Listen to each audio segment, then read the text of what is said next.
Fala, meu querido aluno! Seja bem-vindo a mais uma aula. E nessa aula eu vou te ensinar a inserir fontes no seu site. Então, bora direto pro código. Eu tô com o código da última aula aqui aberto. Nessa aula a gente vai mexer aqui com a nossa tag P.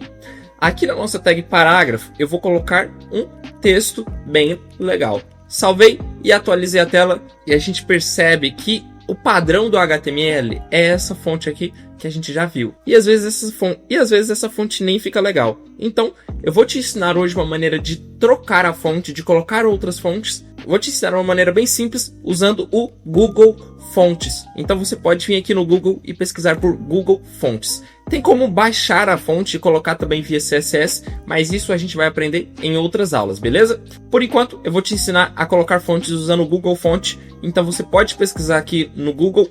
Google Fontes é esse primeiro site aqui. E aqui você vai ver uma listagem de fontes. Você pode escolher qualquer uma aí que você acha que ficaria legal no seu projeto, beleza? Tem uma que eu acho bem interessante, é a Poppins. Eu vou estar selecionando ela aqui. Ela parece que é essa fonte maluca aqui, mas tem a opção de eu escrever alguma coisa aqui e a gente consegue visualizar aqui a fonte no nosso idioma mesmo, beleza?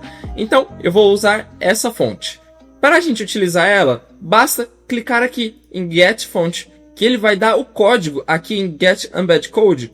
Basta clicar, ele vai dar o código completo de como que a gente faz essa vinculação. Então, eu vou pegar todo esse código, vou copiar ele, posso selecionar aqui ou clicar aqui no cantinho também, e vou colar aqui no nosso Visual Studio Code. E lembra da estrutura do HTML? Aqui dentro do body, a gente só coloca o que vai aparecer na tela. Como isso aqui não vai aparecer na tela, isso aqui são configurações, eu vou colar bem aqui na minha tag Head, beleza? Vou vir aqui, vou dar os espaçamentos aqui com a tecla Tab, e eu colei esse mesmo código aqui no meu Visual Studio Code. Salvei, vim aqui na minha página, atualizei a tela e não funcionou, porque não basta fazer só isso. Agora eu preciso especificar para o meu site que eu quero utilizar a fonte que eu estou importando. E como que eu faço isso? Bom, basta eu vir aqui na minha tag P, ou seja, eu vou estilizar a minha tag P e eu vou dar um font family, ou seja, eu vou falar qual que é a família de fonte da minha tag P, beleza? Então já salva aí esse atributo que é responsável por mudar a fonte no seu HTML. E qual que é o font family que a gente vai pôr? Bom, para isso basta voltar aqui no Google Fontes e a gente pode ver como exemplo aqui, ó, no font family ele coloca a Poppins. Então basta a gente copiar apenas esse font family aqui, ó. Copiei, vim aqui no meu Visual Studio e colei. Já salvei e agora se eu atualizar a tela aqui, veja que o meu texto já está bonitinho com uma fonte bem legal. E isso aqui funciona para qualquer fonte, beleza? Vou voltar aqui no Google Fontes e vou pesquisar. Olha só, tem uma fonte aqui que é malucona, lembra meio que um tema medieval. E vou clicar aqui em Get Fonts, Get Embed Code e vou copiar aqui também. Então perceba que a gente pode colocar múltiplas fontes, mas percebe só uma coisinha. Aqui eu importei e aqui eu importei o mesmo código. Não faz sentido isso para mim. Então eu vou remover esse de baixo, beleza?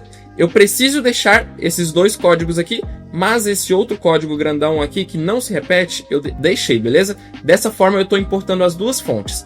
E eu preciso mudar também o font family. Se eu vir aqui embaixo, eu ainda tô com a Poppins selecionada, por isso que aqui está mostrando para mim Poppins. Então eu apago aqui e aqui ele vai mostrar agora só as informações da nova fonte, beleza? Então eu vou copiar esse font family que está aqui e vou substituir aqui no meu código. Colei e veja que aqui no meu site agora tudo que a gente escrever vai estar usando a fonte medieval. Então texto com fonte medieval e texto com fonte Poppins. Aqui eu tenho dois textos, os dois foram carregados com a fonte medieval, porque aqui a gente está falando que toda a nossa tag P vai estar com a fonte medieval, mas geralmente a gente não coloca essa estilização na tag P, a gente coloca logo na tag body, que a gente sabe que a tag body é pai de todas as tags, então não importa, pode ser a tag P, pode ser a tag button, ou pode ser um H1, H2, H3, que tudo vai estar com essa fonte, beleza? E se eu quiser em específico falar que apenas a minha tag P vai ter o nosso font family Poppins. O que é font family Poppins? A Poppins é essa primeira fonte aqui que a gente instanciou. Ou seja, aqui eu tenho o código de importação da Poppins, que é aquela primeira fonte que a gente importou, e aqui eu tenho o código de importação dessa outra fonte medieval. Mas nada me impede de usar a Poppins em um lugar e a medieval em outra. Aqui não funcionou, vamos ver o que a gente está fazendo de errado.